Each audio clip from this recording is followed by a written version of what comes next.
Hey, it's Tony Brueski, and this is our week in review over the weekend, taking a look back at some of the most compelling conversations and stories that we've covered for you of the last week. Brand new episodes back Monday morning, bright and early, 5 a.m.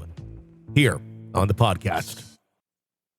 This is an examination of the hidden human condition. This is the Hidden Killers podcast with Tony Brueski. Scott Roeder of Evidence Room is joining us today, wanting to ask him some questions about some interesting pieces of information that have come out about Bryan Kohberger. More ominous than anything else because it deals with knives and cutting and having a lot of upper body strength, which would be needed if you're going to stab four people and leave promptly, if in fact he is the killer. It's creepy stuff. Scott, I want to start with this. When we talk about some of this, the resume talks about how he was an expert at filleting fish and his knife skills. That turned out to be a lie. The owner of that place said he really wasn't there that long and never actually got to that level of training or job duties. So we know he's lying there, but there's so many other things that just seem very interesting. The boxing, I think, can be backed up. Being a experienced public debate speaker, I think that's arguable a little bit. So it shows us that he lies, and he seems to think he has knife skills. Does any of this mean anything to the ongoing investigation and then eventual trial, or is this just little breadcrumbs that just look creepy? Yeah, well, I mean, I'm conflicted about it. As I read it today, like boxing, for example, that made a big guy hit the bag all the time. Yeah, it was a young person. Yeah. He was fat, right? And so he might have used boxing as a way to trim down and get confidence. Sure. And that's why boxing is a huge sport with people coming out of prison. It's a huge sport with people who are trying to lose weight, people who are trying to change their life.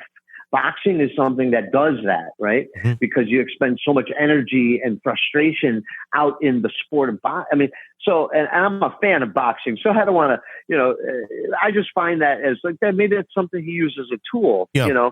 That one doesn't alarm me. The cutting the fish, I saw the interview with the guy that owned the place. He was like, "Hey, man, don't associate this place with Bryan Kohberger. We teach kids how to be cool people and help fishermen, and it's like it was like a fishery where you can go and pay to fish and learn to fish, and you eat your own fish. It was a nice place. But the way Bryan kind of put it, he was putting out this image of himself, I think, through his resume, and then the other one of the police training in high school. We saw a photograph of him doing a push-up. He was much more trimmed down than the older pictures where he was much heavier. So this guy struggled in his life. I mean, I guess I'm looking at it and I see both. I can see just a kid trying to evolve out of this hole that he was in, trying to better himself. But then at the same time, knowing what we know he's accused of now, you look at these as, well, was he sharpening his skill to become this killer? And I think the answer to both might be yes. Yeah. It makes you wonder, because I think the big question is, how far back did this kind of become a goal of his, if he's in fact guilty, to carry out a crime like this? Obviously, we saw a lot of stalking behavior in terms of the evidence that we know.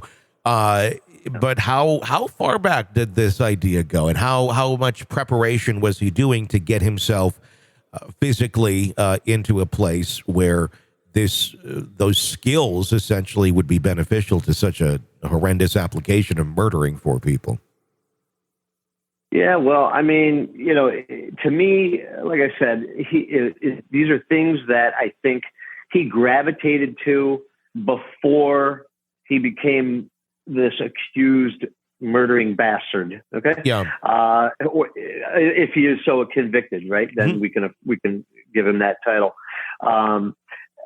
But I think maybe at the time he was doing it, that wasn't the case. He was just trying to get out of a hole. But somehow mentally, if he is the killer, and I think let's not speculate there. Let's look at why this information is being released right now to the media, because this is the framing of what the prosecution is going to say is a serial killer, is a guy who is sharpening his skills. The prosecution is going to say he might even be implicated in other murders, because how can you go from zero murder to murdering 4 people, from beginning to get to that? Like, no, he was practicing. He was honing his skills. He might be guilty of other crimes that they're probably investigating right now, because they're looking for exigent circumstances to get him qualified for a successful prosecution of the death penalty.